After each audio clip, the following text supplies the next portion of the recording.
Welcome to another Southbank investment bulletin. So, two things I'd like to talk about today. First is liquidity. The second is the oil market. So, first, let's kick off with the Silicon Valley Bank. So, it's SIVB. Now, back in March of last year, it was trading at $600, and it closed yesterday at 111, but the share has been halted. And and I think let's just put this into perspective by looking at it over a longer time frame. We can see that really back at the end of 2021, it was flying high. So with a name like Silicon Valley Bank, you can imagine what they do. They lend money to risky ventures. And when all those risky ventures are paying off, well, then you look like a genius. But of course, when they stop paying off, and much less when they start failing, well, then you don't look so hot. And this is the most important point, that if we just look at the financials of the company, well, forget for the moment about the market cap, where at the end of 21 it was at 40 billion, and now the company is basically gone. But just remember, it's a bank, and banks make money because they have deposits and then they make loans off those deposits. And as recently as the end of 2022, it had $173 billion in deposits. And they sold all their marketable securities just a couple of days ago. They took a $1 billion loss after selling $20 billion worth of marketable securities. And then they tried to go to the market and raise additional funds, saying they de-risked, and then they failed. So now they're shopping around for someone to take it up. Now, one thing to think about is anyone who owned the shares has been wiped out.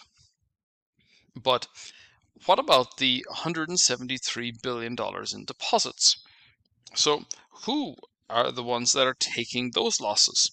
Because those deposits are they've either been pulled out, they've been invested in loans that went bad, so they're taking losses there. And obviously then there's going to be knock-on effects. Now, one thing that is, I think, particularly relevant here is that its pension funds are those that are first in line to take some of these losses. And this is seriously problematic, because the problem for a pension fund over the course of the last decade has been that interest rates were very low, and they need higher interest rates to generate the returns necessary to pay back their pensioners. So what happened in the UK was that the pensions took on leverage. But what lots of other pension plans did was that they just moved further out the risk curve, and they substituted liquidity for returns, and that's basically alternative assets. And SVB Bank, well, that's an alternative asset provider.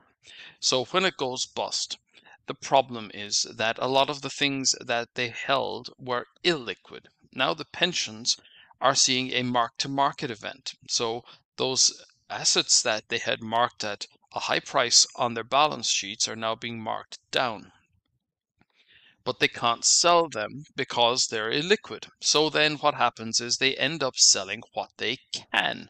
So that's very indicative of what happens in a contagion event, that funds have to sell what they can, not what they want. And then it has a knock-on effect. So if we then think about what does that look like for the wider banking sector, let's just think about, for example, Bank of America. It also peaked at the end of last year, and it's fallen from 50 to 30, but this was a big dynamic move on the downside this week.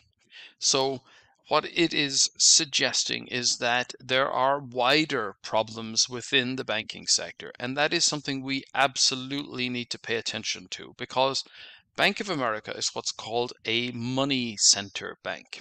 And what that basically means is it's one of those banks that has a large quantity of deposits, and they are involved in every portion of the broader market. So Bank of America has 1.9 trillion in deposits. And when a bank like that starts to roll over, then it has significant knock-on effects for liquidity in the entire global economy. But then it's not just Bank of America. If we then look at JP Morgan, well, JP Morgan also pulled back yesterday. They've got 2.3 trillion in deposits, and the share has this large downward dynamic. Now it's a little steadier in trading today, but that's a big downward move. So when we look at what's going on out there in the wider market, something that I think is most particularly relevant is that now investors are beginning to price in the potential that we're looking at the peak of the interest rate cycle. The 2-year yield today is down by 20 basis points. And I would just like to highlight the fact that this is a downside weekly key reversal. Now, if we see the price starting to push back up over the base of the day, it would negate this. But that's a big dynamic move. We had a new high last week. It moved to a new high intra-week and is now closing the week below the low of the previous week. So if yields contract further next week, we would have downside follow-through. But we also should remember that this is 5%. So 5% for 2 years in a risk-free environment is really quite attractive. Now let's just look at the fact that the 10-year gilt in the UK also has a dynamic contraction in here this week, down 15 basis points in here today. If we think about the same rates here for Germany, then the German Bund dropped down in here today. So we're seeing demand for bonds increasing. Falling yields means people are buying bonds.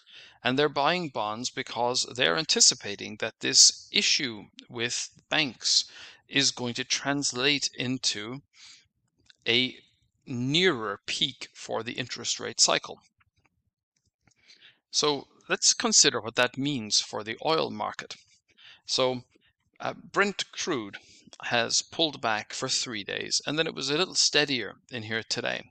Now, what I find especially interesting is that Saudi Arabia and Iran announced that they're going to normalize diplomatic relations, and within 2 months they're going to open embassies in each other's countries for the first time in decades. And that's a significant development. It tells us that geopolitical tensions within the Arabian Peninsula region are going to improve. And oil prices were steadier as a result.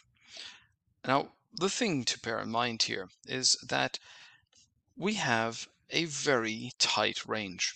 And the more back history we look at, we can see that every time oil prices move into a tight range, then we get explosive breakouts. So I think it is more likely than not that we're going to get a breakout in oil prices in the not so distant future. And then let's also pay attention to the fact that copper prices, having pulled back rather sharply in here yesterday, have not really rallied to any great extent. Now, copper is in this push and pull as well. Now, it is continuing to hold support here around the $4 level. But then we have news yesterday that Chinese smelters have more inventory to sell internationally. Now that suggests that demand domestically is not as high, and China represents about 50% of all demand for copper. So that's negative for copper prices. But the fact that the price continues to hold here, well, then that would suggest that there's some other factor going on. And the reason why the oil price and copper have been doing better is because the dollar is starting to pull back. The one thing that has been sustaining the dollar over the last few months has been the expectation that interest rates would continue to rise. But the bond market is signaling that that is less likely. Therefore, the dollar is coming back down. And as a result, gold prices are bouncing from the $1,800 area. So certainly there's a lot of action happening in the markets right now. And commodities are certainly benefiting from this change in interest rate policy. But of course, we then also need to pay attention to the fact that because we have liquidity issues starting to pop up in the stock market, then it is going to weigh on the major indices. And the FTSE 250 has now pulled back through the 200-day moving average.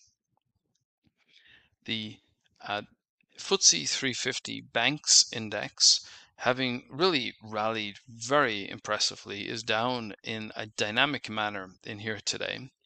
Now, if we think then again about the money center banks in the UK, HSBC had rebounded very impressively and then is down in a dynamic manner in here today. So that, I think, suggests that the banking sector, having done really spectacularly well in the last 3 or 4 months, is due a period of underperformance, and that it is commodities are the asset class that is going to gain the most attractive qualities as the dollar starts to roll over. And I think with that, I'll leave you for this week and wish all the best to all of you.